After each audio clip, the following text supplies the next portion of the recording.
नमस्कार, मी डॉक्टर मच्छिंद्र बांगर महाराष्ट्रातील आणि देशातील हवामान परिस्थिती संदर्भात ताजा अंदाज देणार आहे. आपण या ठिकाणी बघतो एकापाठी एक 2 WD आता सक्रिय झाले आहेत. मैदानी भागाकडे खास करून उत्तर प्रदेश वगैरे भागात आता पावसाचं अनुकूल वातावरण तयार होते. पंजाब हरियाणामध्ये काल पाऊस झालेला आहे, जम्मू काश्मीरमध्ये झालेला आहे आणि आता WD थोडे मैदानी भागाकडे सरकणारे WD तयार होतील आणि पर्यायाने वातावरण बदलेल. मान्सूनपूर्व पावसाचं हे वातावरण आहे, कारण 1 मार्च नंतर जो पाऊस होतो तो मान्सूनपूर्व पाऊस म्हणून गृहीत धरला जातो. आणि आपण सीझनल मॅप जर बघितला म्हणजे 1 मार्चपासून 11 मार्चपर्यंत, तर या कोणत्याही तारखेंच्या दरम्यान महाराष्ट्रात कोणत्याही जिल्ह्यात पावसाची नोंद झालेली नाही. पण आता यापुढे पावसाची नोंद होईल आणि ती आपल्याला बघायला देखील मिळणार आहे. एकाच वेळी उष्णतेची लाट आणि पावसाचं वातावरण असा दुहेरी अंदाज या ठिकाणी देण्यात आला आहे. गुजरातमध्ये उष्णतेची लाट आणि दमटपणासाठी अलर्ट आहे. त्याचबरोबर जवळपास केरळपासून सुरतपर्यंत संपूर्ण कोस्टल एरियामध्ये देखील उष्णतेची लाट कायम आहे. मध्य प्रदेशमध्ये देखील उष्णतेची लाट कायम आहे. मात्र आजपासून, आज 13 तारखेला विदर्भात आणि छत्तीसगडमध्ये पावसाचा अलर्ट देण्यात आला आहे. त्यामुळे आता म्हणजे उष्णतेची लाट थोडी कमी होऊ शकते, परंतु आज पावसाची शक्यता जरी भारतीय हवामान खात्याने व्यक्त केली असली तरी पावसाची नोंद होईलच असं नाही. त्यामुळे उष्णतेची लाट महाराष्ट्रात सुद्धा कायम राहण्याची शक्यता आहे. पूर्व भारतातील बहुतांश राज्यांमध्ये आज पाऊस असून अरुणाचल प्रदेशमध्ये ऑरेंज अलर्ट देण्यात आला आहे.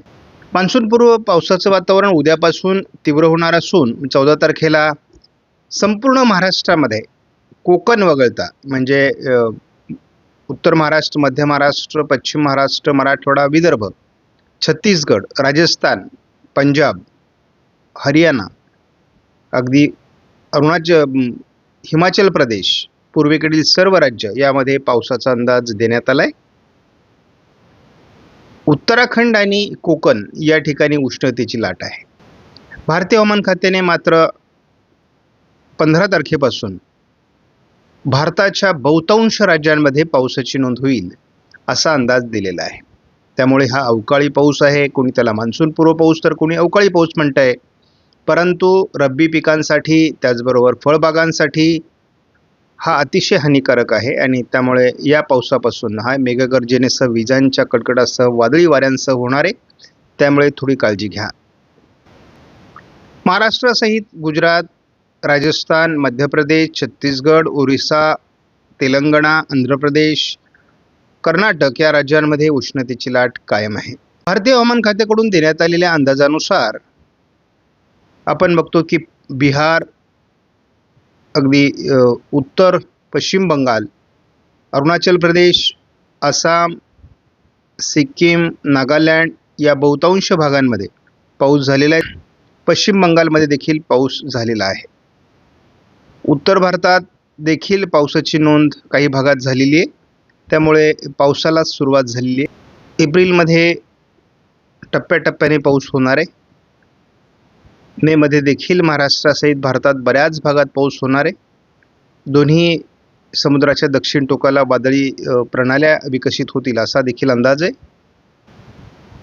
एप्रिलमध्ये SIPS मॉडेलने अंदाज दिलेला आहे. मेमध्ये पावसाचा अंदाज दिलेला आहे. SIPSचा अंदाज जूनसाठी अतिशय चांगला आहे, जुलैसाठी चांगला आहे, ऑगस्टसाठी सुद्धा चांगला देण्यात आलेला आहे.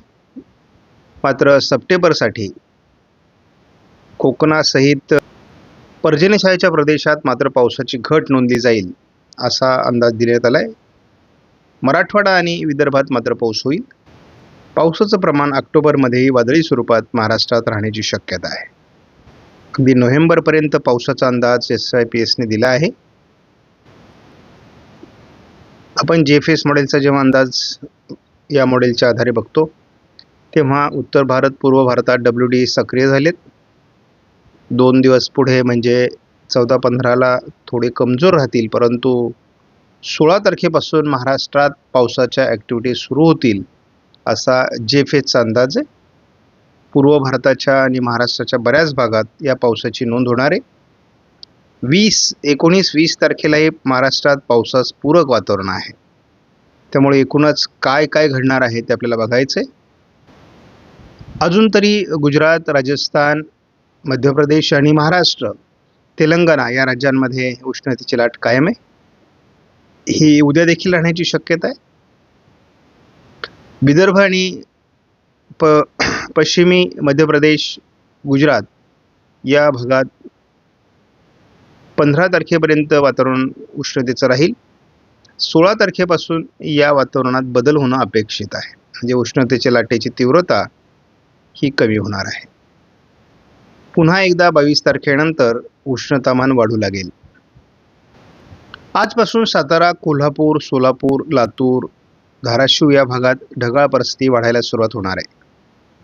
तर उद्या हीच ढगाळ परिस्थितीचं प्रमाण महाराष्ट्रातल्या बहुतांश जिल्ह्यांमध्ये वाढायला सुरुवात होईल.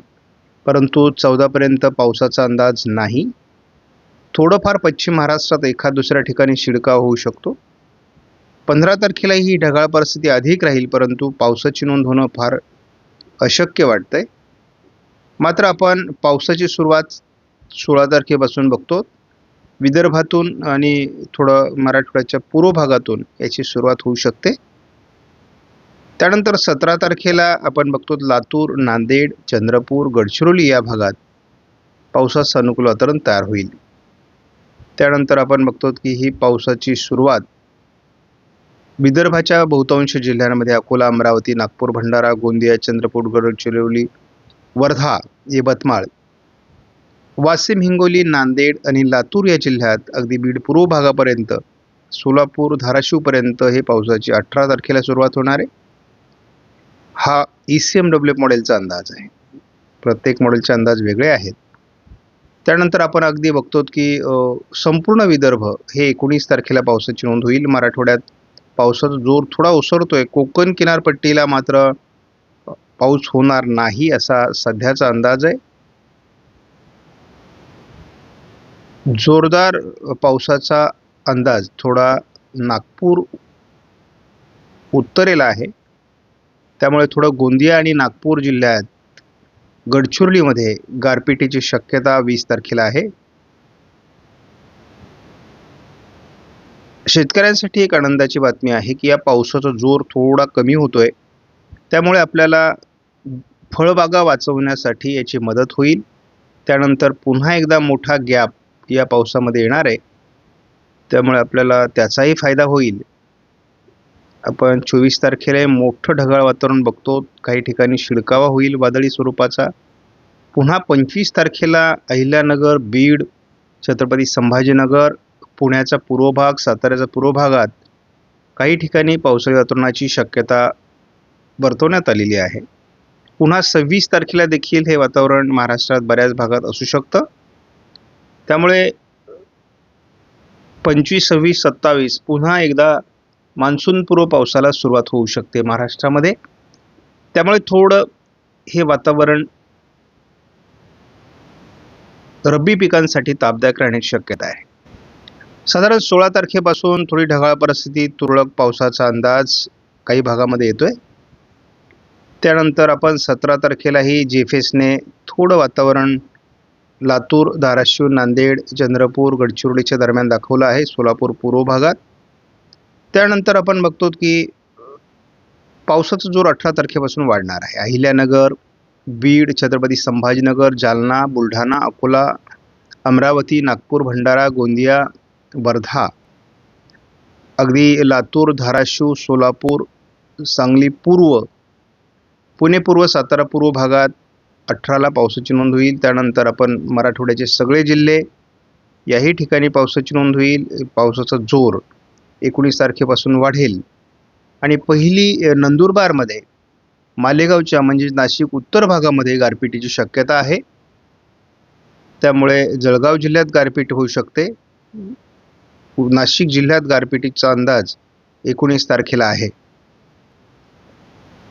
त्यामुळे गारपीट ही काही प्रमाणात संभाजीनगर, जालना, अकोला, अमरावती, वाशिम, हिंगोली, नांदेडमध्ये होऊ शकते. थोड्याफार प्रमाणामध्ये लातूरमध्ये होऊ शकते.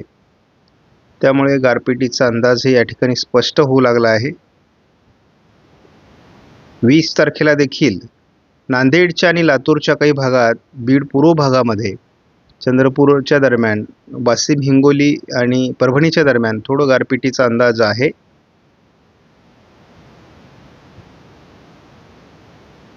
21-22 तारखेपासून जवळपास 23-24 तारखेपर्यंत पावसाचं प्रमाण कमी होईल. पुन्हा एकदा 25 तारखेपासून पावसास पोषक वातावरण तयार व्हायला सुरुवात होईल. तुरळक पावसाला देखील सुरुवात होऊ शकते. ठिकठिकाणी पाऊस होणार आहे. त्यामुळे 27 तारखेला आपण पुन्हा एकदा नाशिक जिल्ह्यामध्ये संभाजीनगर, अहिल्यानगर भागात पावसाची नोंद बघणार आहोत. त्यामुळे एकूणच लक्षात घ्या की पावसाचा अंदाज हा 2 टप्प्यामध्ये आहे. पहिला आहे 18, 19, 20 तारखेपर्यंत. त्यानंतर 21ला थोडा आहे आणि नंतर 22, 23, 24 3 दिवस पावसाची पुन्हा उघडीप राहील आणि 25, 26, 27 पुन्हा पावसाळी वातावरण तयार होईल. हा अंदाज लक्षात घ्या. आणि कोणत्या भागात आहे पाऊस तेही सांगितलेलं आहे. गारपिटीची शक्यता कुठे तेही आपण सांगितलेलं आहे. या अंदाजात बदल होत असतो कारण हे उन्हाळी वादळी पावसाचा अंदाज आहे. त्यामुळे हा अंदाज आपल्याला दररोजचे अपडेट बघणं आवश्यक आहे. आपणास व्हिडिओमधील माहिती महत्त्वपूर्ण वाटल्यास लाईक करा, शेअर करा, चॅनलला सबस्क्राईब करा. धन्यवाद. जय हिंद, जय महाराष्ट्र, जय बळीराजा.